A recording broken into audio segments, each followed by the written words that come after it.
relation between capital M and mass percentage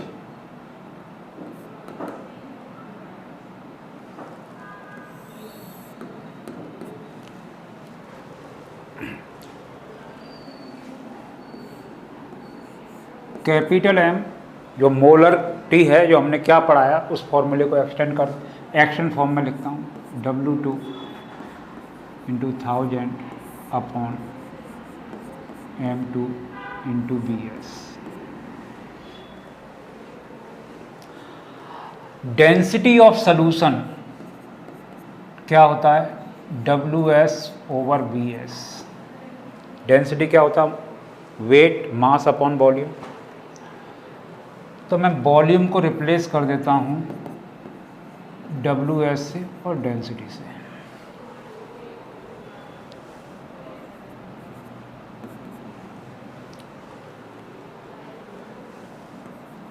W2 into 1000 upon M2।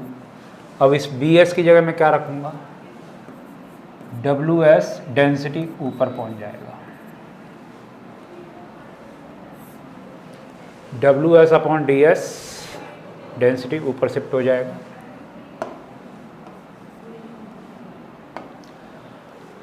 अब देखो थोड़ा सा और मॉडिफाई करते हैं इसके अंदर। W2 ओवर WS को इकट्ठा कर लीजिए और इसमें 1000 को 100 और 10 से मल्टीप्लाई कर लीजिए और DS को वहीं रखिए और M2 को थोड़ा अलग कर लीजिए।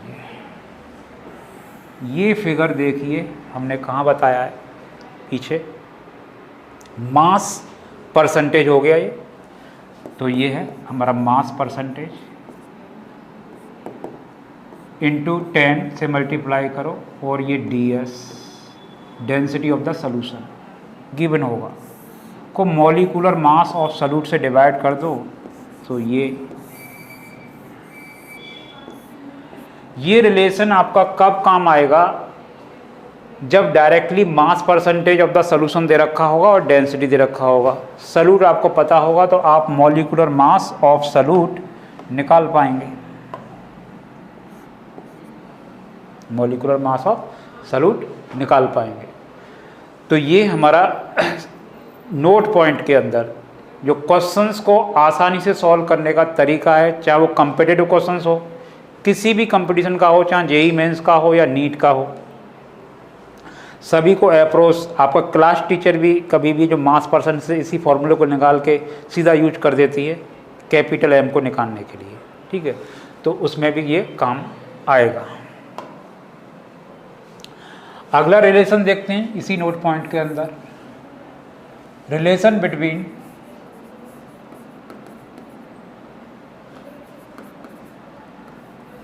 Capital M and small m।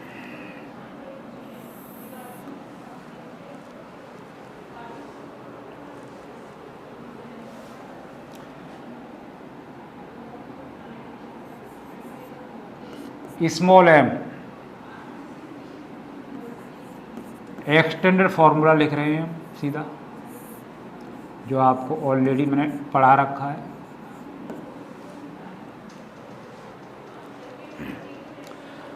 इसको थोड़ा मॉडिफाई करते हैं, WS equal to W1 plus W2 जो आपको ऑलरेडी बता रखा है।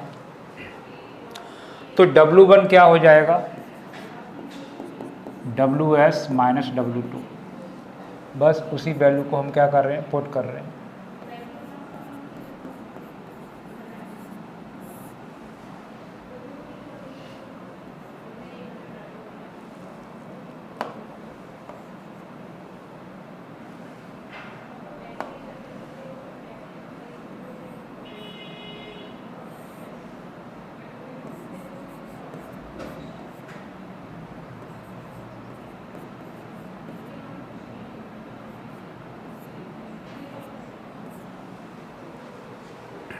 आगे फिर मॉडिफाई करते हैं इसको,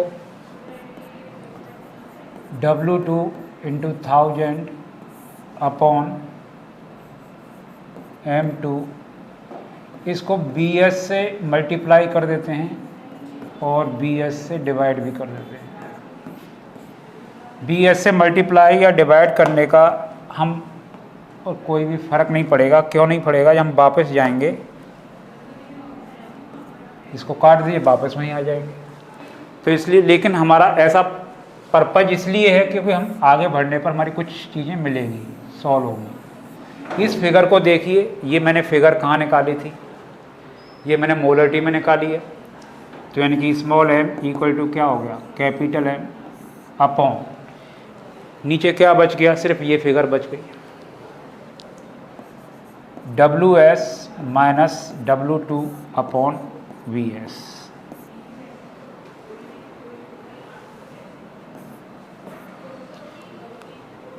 अब हम इसको थोड़ा और आगे बढ़ते हैं, इसमें 1000 से नीचे ऊपर मल्टीप्लाई कर लेते हैं।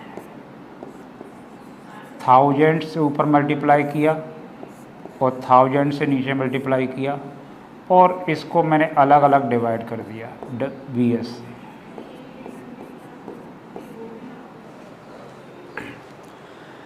हमको इसमें से कुछ काट के वापस नहीं पहुंचना, आगे चलना है। WS ओवर VS, ये क्या होता है? डेंसिटी होता है। 1000 कैपिटल M ओवर 1000 से अंदर भी मल्टीप्लाई कर रहा हूँ, DS माइनस W2 इंटू 1000 से मल्टीप्लाई कर दिया,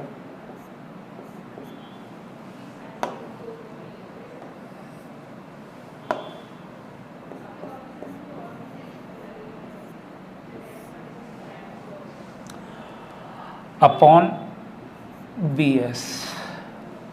थोड़ा सा और एक्सटेंड कर लेते हैं इसको। यहाँ मैं बता देता हूँ ये डेंसिटी DS कहाँ से आ गया। ये आपका WS ओवर BS की जगह हमने क्या रख दिया? डेंसिटी रख दिया DS। अब थोड़ा सा और एक्सटेंड करते हैं इसको। 1000 capital M upon 1000 DS, W2 into 1000 upon M2 से डिवाइड करो और M2 से मल्टीप्लाई करो।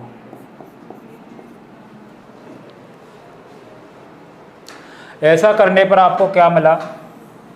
ये फिर कैपिटल M मिल गया, फिर कैपिटल M मिल गया। क्या है? तो आप देखो क्या मिल गया। तो 1000 capital M upon 1000 DS M into M2। तो ये हमारा क्या था? स्मॉल m के इक्वल था। तो स्मॉल m और कैपिटल M में रिलेशन ये आया। देखो, इस रिलेशन को ड्राइव करने का मेरा पर्पज यही है कि आपको समझ में आए कि मैंने मोलरिटी को कन्वर्ट किया है, इसलिए हम इसको डायरेक्ट यूज कर सकते हैं। इसलिए हम इसको डायरेक्ट यूज कर सकते हैं। आप ये ना समझें कि ये हम यूज कर रहे हैं तो हमारा इसमें कुछ रिजल्ट में कोई फ़र्क आएगा, बिल्कुल भी नहीं। क्योंकि स्मॉल m और कैपिटल M में जो मैंने रिलेशन बनाया है, वो रिलेशन आपके सामने ड्राइव करके इसीलिए दिखाया है कि ये ड्राइव हम अगर पीछे रिवर्स चलेंगे तो हम वापस यहीं आ जाएंगे। तो ये कन्वर्टेबल है।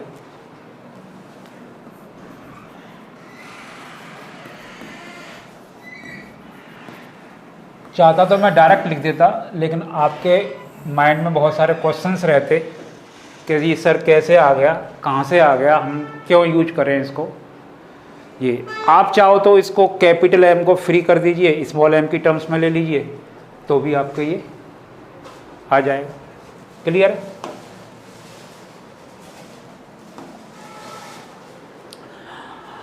आप इसी का अगर स्मॉल m दे रखा है तो कैपिटल M निकाल सकते हैं, डेंसिटी ऑफ सॉल्यूशन दे रखा होगा।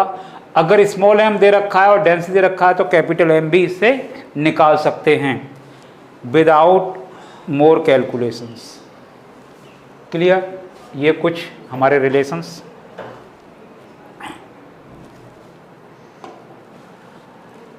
कुछ और चीज़ें देखते हैं। चौथा पॉइंट, अगर क्वेश्चन में कुछ इस तरीके से लिखा हुआ है, सपोज X% H2SO4 या कोई भी और सॉल्यूट भी हो सकता है, अदर सॉल्यूट भी हो सकता है, by mass, weight by wait ऐसे क्वेश्चन में दे रखा होगा।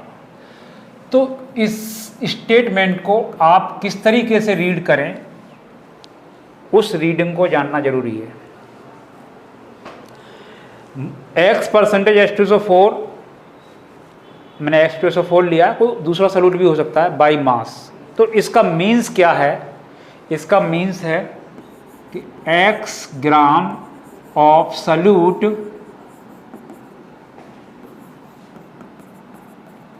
डिजॉल्व इन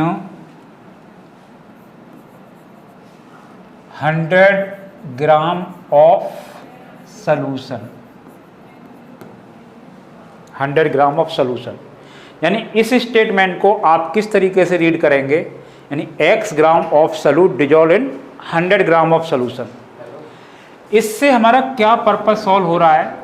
इससे हमारी दो पर्पस सॉल्व हो रहे हैं। एक तो W2 मिल गया x ग्राम और एक WS मिल गया 100 ग्राम। आप W1 निकाल सकते हो WS माइनस W2 का यूज करके, तो 100 minus x।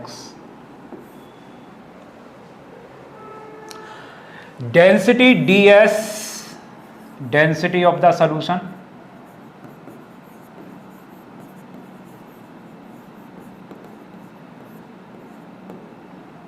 Density of the solution ये गिवन होगा। जब ये गिवन है तो डेंसिटी क्या होता है? WS over VS। तो आपको VS मिल जाएगा WS ओवर DS, और WS हम ऑलरेडी निकाल चुके हैं, दैट इज 100। उसको DS से डिवाइड कर दो, ml में आपको मिल जाएगा। तो देखो, कभी भी किसी क्वेश्चन के अंदर इस तरीके का स्टेटमेंट लिखा है, जैसे कुछ परसेंटेज H2SO4, तो उसको किस तरीके से रीड करना है? तो आपको W2, WS, W1 और डेंसिटी ऑफ द सॉल्यूशन दे रखा होगा। तो हमको जो फॉर्मूले में सारी फिगर चाहिए, वो सारी फिगर आपको मिल जाएंगी और वैल्यू पुट कर सकते हैं और वहाँ क्वेश्चंस को आसानी से सॉल्व कर सकते हैं। तो ये भी एक तरीका था क्वेश्चंस को आसानी से सॉल्व करने का एक तरीका है। हाँ, अभी मैं इसको आगे एक पॉइंट और बढ़ते हैं। अगर किसी क्वेश्चन में x परसेंटेज H2SO4, या मैं H2SO4 कोई सॉल्यूट ले रहा हूँ, उसकी जगह कोई भी और सॉल्यूट हो सकता है, कोई नाम होगा उसका सॉल्यूट का, x बाई मास वॉल्यूम,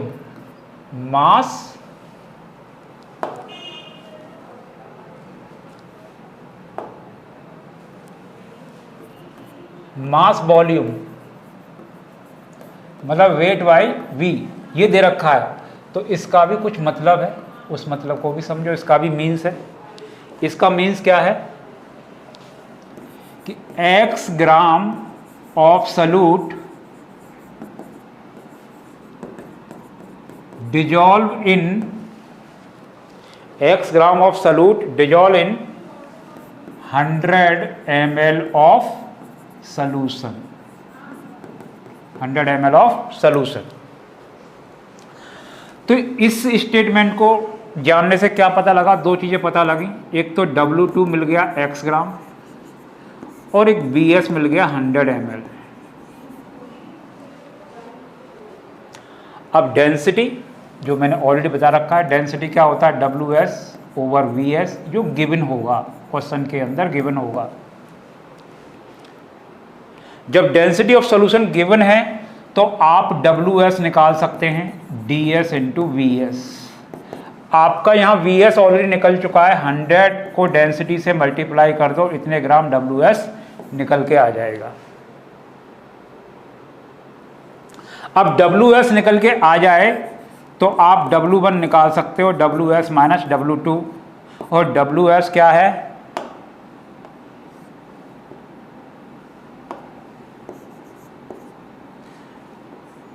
हाँ, WS क्या है? 100 इंटू DS माइनस W2, और W2 कितना है? W2 कितना है? X। तो आप W1 भी निकाल सकते हैं। तो हम जो फॉर्मूले डिजाइन किए